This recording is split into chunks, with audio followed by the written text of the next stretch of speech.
So, this is like a heads up about a product that I absolutely have no financial connection to the, or any connection to the company. I actually know the guy who runs it, but very superficially and only on the internet. Now, there is, I've been involved in martial arts for, I don't know, 25, 30 years, something like this.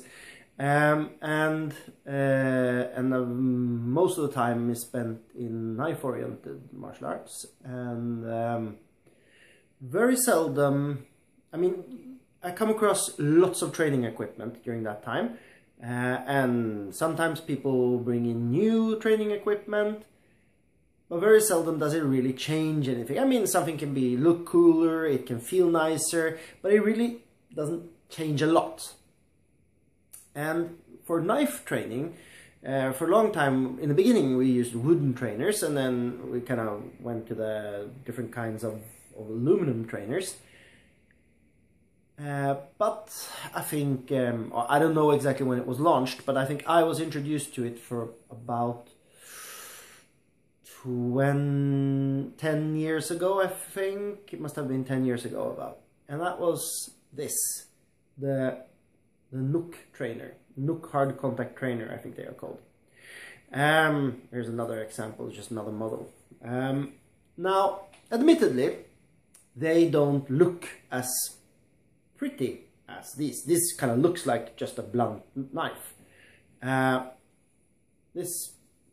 friend's wife says it looks like a foot file, and she laughs at us and says when we're going training, she says, "Oh, you're going to do your pedicure." I agree. It doesn't look like as much like a real knife as aluminium or metal trainers, or even as wooden trainers.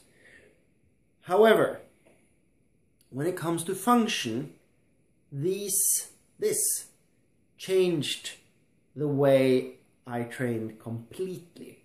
I mean, before I started training with these, I was under the misconception that I knew something about how to fight with a knife or defend against a knife. Maybe I'm exaggerating, but it was almost like this. Before that, I thought I knew something, and the moment these came along, I realized that a lot of what I thought was wrong. Now, actually, I'm going to tell you a little bit of the story around this, because first, when I was introduced to this, these allow for hard, full contact sparring without basically any other protective equipment. Some people use gum shields. Some people sometimes use protective goggles, like you do for shooting or stuff. Personally, I think it's completely unnecessary. Gum shield can be good. Teeth are expensive.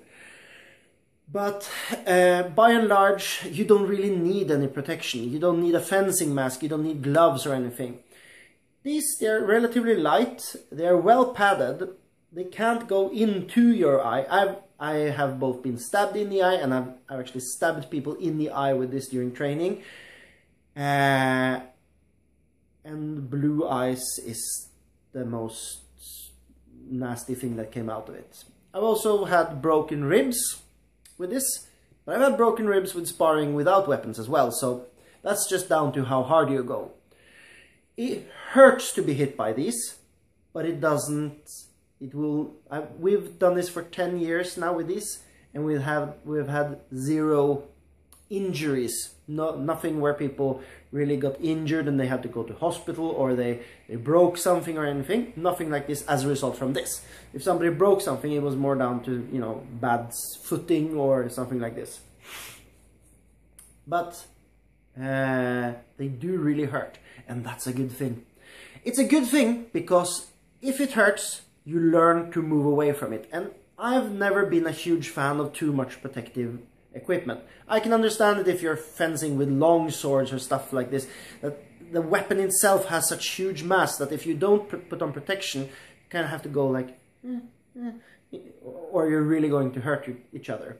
So I get it. If the weapon is big, you really need it. But these, I mean, knives aren't huge, so you don't really need a lot of protection if you have some this kind of training knife.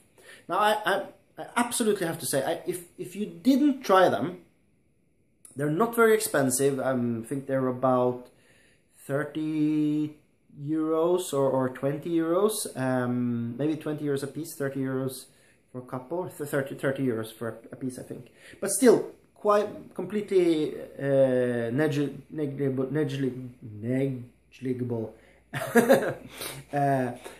price-wise. And it allowed for, as I said, for full contact sparring with basically no protection. And this changed so much for me, because before this, we thought this passing stuff that we did, we thought that was like, oh, wow, this is like the really cool, this is how knife works. And then you found out, no, that doesn't work at all. And then later on, as you progress in your training, so first I basically threw out all the drills and said, okay, we're just sparring.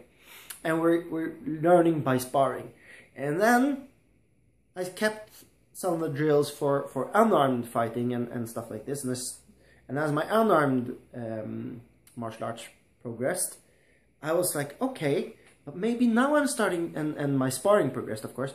I was like, okay, so this, now I get into situations where I'm in similar position as I was in some of the drills we did earlier.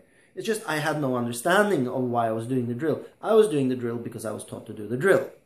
And I think a lot of people have been living in that same thing, thinking that the drill has somehow something to do with a real situation. And of course it doesn't. The drills are there to teach you skills that you can use when you get into sparring, or for that matter, if you get into a real fight. But I'll stick to sparring, because that's what I do. I mean, we train martial arts. I don't go out fighting people for real with knives. I hope none of you do either. So it really changed everything about how we trained, and because when we started reintroducing elements from the drills, we all of a sudden said, okay, this is a sequence that happens quite often and that I can use for this. If I get into a certain sequence from the drill, and then from the drill I could break it like this, I could break the drill like this. Okay, so we started kind of creating new drills, because what we did is that we took situations that we had experienced that came up relatively often, and then we played around with that and found out new ways of breaking it, and then we tried that in sparring immediately after. And it was extremely more fruitful way of learning, and this experience, if you haven't had it, then I wholeheartedly recommend you to do it. I'll put a link to her website. Nook is Nook Hodges. She's a woman based in Thailand. She's married to a guy called Randy Hodges, and I think they run this company together. But I believe she's hand making all of these herself. And the thing is, they're actually stitched around here. It's maybe not possible to see, but there's a stitching going all around. Inside there's a hardwood core, and this is some sort of foam material. I'm not going to speculate as to what. She has a few different models. This one, I think this one is called, no, it doesn't, I'm not going to say what it's called because I don't know.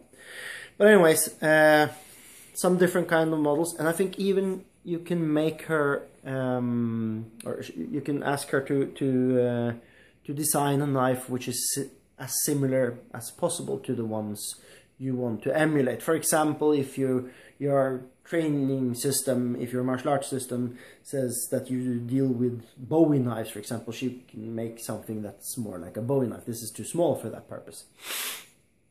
So as training equipment goes, it's fantastic. It's a complete game changer.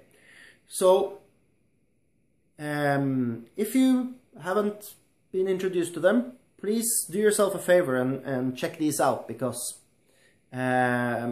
they do change everything in my opinion. So that was it. All right. Bye-bye.